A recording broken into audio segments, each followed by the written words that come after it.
नमस्ते दोस्तों, कैसे हो आप सब। आशा करती हूँ कि आप लोग भी अच्छे होंगे। तो चलिए आज मैं बताती हूँ आपको कि गणेश चतुर्थी कब है, क्यों है और क्यों मनाई जाती है। इसके बारे में मैं बताती हूँ, पूजा का विधि भी बताऊंगी। तो चलिए मैं शुरू करती हूँ। अब गणेश चतुर्थी 2025 में गणेश चतुर्थी 27 अगस्त बुधवार को मनाई जाएगी। यह भाद्रपद मास के शुक्ल पक्ष की चतुर्थी तिथि को मनाई जाती है।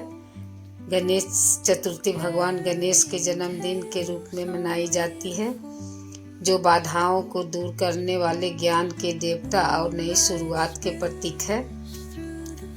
गणेश चतुर्थी क्यों मनाई जाती है, इसके बारे में मैं बताती हूँ। गणेश चतुर्थी भगवान गणेश के जन्मदिन के रूप में मनाई जाती है। पौराणिक कथाओं के अनुसार गणेश का जन्म भाद्रपद मास के शुक्ल पक्ष की चतुर्थी तिथि को हुआ था। यह त्योहार भगवान गणेश की पूजा, आराधना और उत्सव के लिए रूप में मनाया जाता है। भक्ति गणेश जी को अपने घरों में स्थापित करते हैं, उनकी पूजा करते हैं और 10 दिनों तक उत्सव मनाते हैं। गणेश चतुर्थी कब है ये भी मैं आपको बताती हूँ। तो मैं शुरू करती हूँ। 2025 में गणेश चतुर्थी 27 अगस्त बुधवार को मनाई जाएगी। यह भाद्रपद मास के शुक्ल पक्ष की चतुर्थी तिथि को पड़ती है। गणेश चतुर्थी का महत्व भी बताती हूँ मैं आपको। गणेश चतुर्थी का त्यौहार हिंदू धर्म में बहुत महत्व रखता है।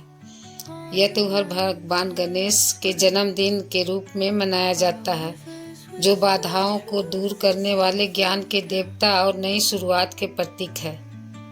भक्त गणेश जी की पूजा करते हैं और उनसे आशीर्वाद मांगते हैं। इस त्यौहार के दौरान भक्त अपने घरों में गणेश जी की मूर्तियां स्थापित करते हैं, उनकी पूजा करते हैं और 10 दिनों तक उत्सव मनाते हैं।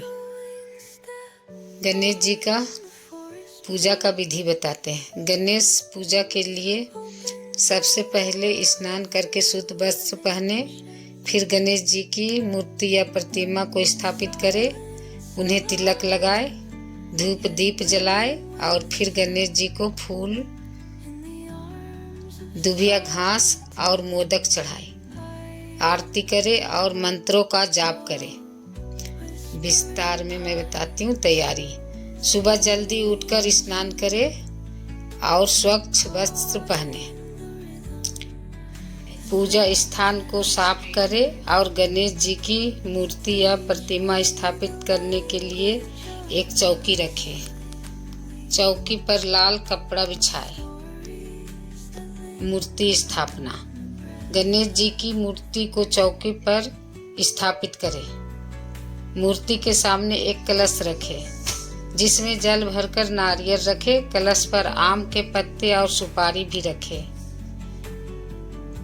गणेश जी को तिलक लगाए, पीला चंदन लगाए, देसी घी का दीपक जलाए और आरती करें। गणेश जी को फूल, दुभिया घास और मोदक चढ़ाए। गणेश जी को पान, सुपारी, इलायची और लौंग भी अर्पित करें। गणेश जी की आरती करें। गणेश मंत्रों का जाप करें, जैसे ओम गण गणपतिये नमः। गणेश शास्त्रों का पाठ करें। प्रसाद। गणेश जी को मोदक का भोग लगाए। 10 मोदक ब्रह्मा को दान करें और 10 मोदक प्रसाद के रूप में रखें। ध्यान रखें, गणेश जी को दुभिया घास 3, 5, 7, 9 या 11 या 21 की संख्या में अर्पित करें। गणेश चतुर्थी के दिन चंद्र दर्शन से बचें। गणपति विसर्जन आमतौर पर 1, 3, 5 या 7 या 10 दिनों के बाद किया जाता है, लेकिन सबसे आम 10वें दिन, जिसे अनंत चतुर्दशी भी कहा जाता है, कुछ लोग गणेश चतुर्दशी के अगले दिन, 1.5 दिन या तीसरे दिन, 5वें या 7वें दिन भी विसर्जन करते हैं। विस्तार से 10वें दिन अनंत चतुर्दशी, यह सबसे आम और पारंपरिक दिन है जब गणेश उत्सव का समापन होता है और भगवान गणेश को विसर्जित किया जाता है। 1, 3, 5, 7 दिन। कुछ लोग अपनी सुविधा या परिवार की परंपरा के अनुसार गणेश स्थापन के बाद 1, 3, 5 या 7 दिनों के बाद भी विसर्जन करते हैं। 1.5 दिन के बाद भी लोग विसर्जन करते हैं।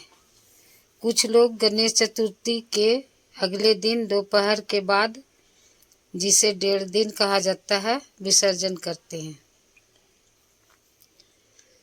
यह ध्यान रखना महत्वपूर्ण है कि विसर्जन के लिए शुभ मुहूर्त देखना आवश्यक है। गणेश विसर्जन में गणेश जी की मूर्ति को विधि विधान से पूजा करने के बाद ढोल नगाड़े और नाच गाने के साथ किसी नदी या जलाशय में विसर्जित किया जाता है। विसर्जन से पहले भगवान गणेश की आरती की जाती है और उनसे आशीर्वाद मांगा जाता है। गणेश विसर्जन के दौरान आमतौर पर होने वाली बातें। पूजा। गणेश जी की मूर्ति को विसर्जित करने से पहले घर या पंडाल में विधि विधान से पूजा की जाती है। आरती। विसर्जन से पहले गणेश जी की आरती की जाती है। भोग। गणेश जी को प्रिय लगाने वाले मोदक, फल आदि का भोग लगाया जाता है। विसर्जन। उनके बाद ढोल नगाड़े और नाच गाने के साथ गणेश जी की मूर्ति को किसी नदी या तालाब में प्रवाहित किया जाता है, विसर्जित किया जाता है। प्रार्थना। विसर्जन के समय गणेश जी से सुख समृद्धि की कामना की जाती है और उनसे फिर से आने का निमंत्रण दिया जाता है। विसर्जन के बाद प्रसाद वितरित किया जाता है और उत्सव का समापन होता है। क्षमा प्रार्थना। विसर्जन से पहले गणेश जी से अनजाने में हुई गलतियां के लिए क्षमा मांगी जाती है। कान में फुसफुसाना। कुछ लोग विसर्जन से पहले गणेश जी के कान में अपनी मनोकामनाएं फुसफुसाते हैं। कलश जल। विसर्जन के बाद दुबला घास और कलश के जल का क्या करना, इस बारे में भी हमें मान्यता है। गणेश विसर्जन का महत्व। गणेश विसर्जन गणेशोत्सव का एक महत्व हिस्सा है। यह भगवान गणेश को उनके निवास स्थान पर वापस भेजने का प्रतीक है ताकि वे अगले वर्ष फिर आ सके। यह उत्सव समापन और नई शुरुआत का प्रतीक है। तो गणेश विसर्जन समाप्त होती है। मैं इस वीडियो में सब बता चुकी हूँ, कैसे विसर्जन, कैसे पूजा किया जाता है। तो वीडियो अच्छी लगती है तो सब्सक्राइब करें। Thank you.